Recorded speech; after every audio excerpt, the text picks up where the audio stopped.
Let's get into the Married to Medicine trailer. Season 12, and there's a cast shake up. So we're meditating in a pool, we're setting intention, supercuts of the fights. Seems like Countessa's back full time. I wonder when her and Dr. Britton make a weekend to click and clack. The third annual Med Gala. Now, was the first annual where you told Buffy, you're infertile? Quads on her IVF journey in Ghana. Okay, I mean, they would understand black fertility more there, so that makes sense. We've got a new heifer angel. Brandy, I think she's a dermy. Our cast trip is to Jamaica, so this is our 11th couples trip where we gonna argue at dinner. Oh, Heavenly is gonna talk about her son's arrest. Now, she's been demoted to friend of because of her congressional run. But honestly, I think it's time for them to move on from your mama. However, it seems that Quad's man, not husband though, said, I'll go on this journey with you, but let's be realistic. We will be fine without children. That part I'm going to throw in. It seems like that's where the conversation was going, and I can't wait to see how that plays out. Simone, I don't give a fuck about people who don't give a fuck about me. She's back. Oh, God. Toya saying be a leader and lead the men. To what? To where? Why is he the leader of the men? Heavenly, leave my kids out your mouth. All right, I am looking forward to this season and happy about Heavenly's demotion. I mean, let her go into Congress and play with those people. Maybe she'll be good. She's never shown us that level of maturity. Don't mean she don't have it. But I am definitely clocked in. Everyone looks great. I am here for season 12. What I am not here for is Wendy Osefo's Karen Huger defense.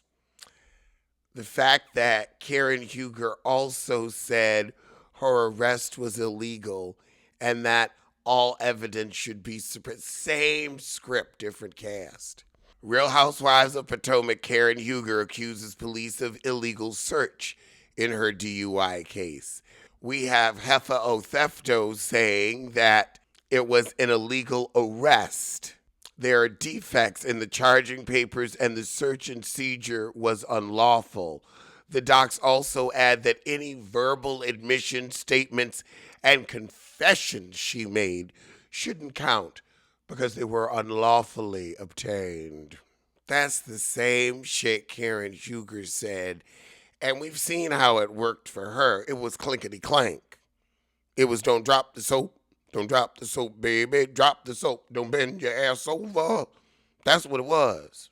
You are following in the Grand Dame's footsteps to disaster. I mean, innocent until proven guilty. Even though there were 16 items in your house and 3 different insurance policies, innocent until proven guilty.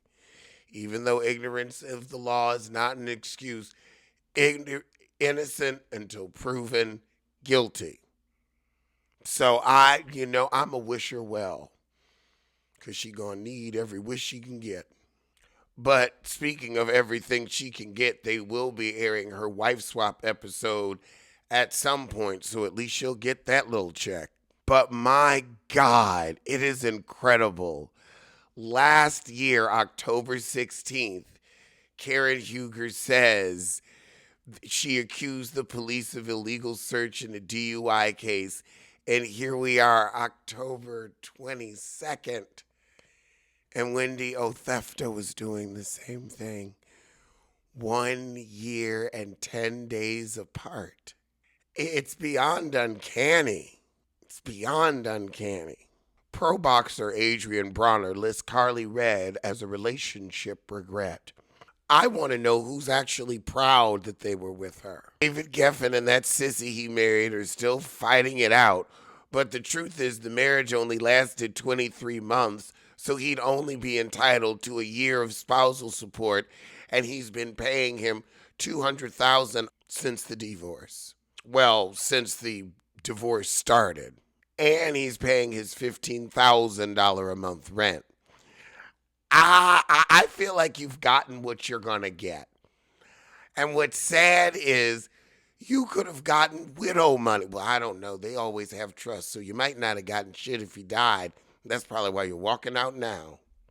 In more Bravo news, Mercedes has filed for divorce against that ugly man that she had that baby with. I am not surprised.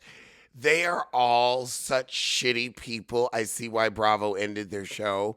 And now they're coming back. And so I guess since she's going to have a resurgence, she figures I can drop this uggo and try to get a better man. You're a horrible person on the inside, MJ. I mean, truly awful and rotten. So I wish all the good men out there safety and safe harbor from a harpy like you. She's just vile. Well, those were today's top stories from this bottom. So I'm going to see you soon for something. So I went to Acme Market and I got their chicken pot pie. I've had worse. One time I had one with tomato, where instead of like a cream base, it was a tomato base. That was from Whole Foods, I think. No, that was Trader Joe's. That was Trader Joe's. That was the whitest thing I've ever eaten. It just could use more sauce. Also, they use white meat, so it's dry because it's white meat. It's not bad. The crust is over larded. At least I know what not to buy again. I'll say that. God, white meat. Who uses white meat? And then it's not cubed. There's a reason you cube in a chicken pot pie. That shit's shredded like damn Mexican meat. I mean, that's great for an enchilada, not for a chicken pot pie. It needs to be diced, dummy. What piece of shit comes up with these recipes? Just taking food and wasting it. Those potatoes could have done something with their lives instead of being a part of a failure. What did that chicken die for? That's what I want to know. What did that chicken die for? Not a damn thing. Oh, God, I know this bird is like, I could have tasted better than that. I was never this sour and this sticky in my life. You know how dry meat just be sticking to your mandibles or your molars. Back of your mouth, just dry ass chicken. Acme, you need your ass whipped.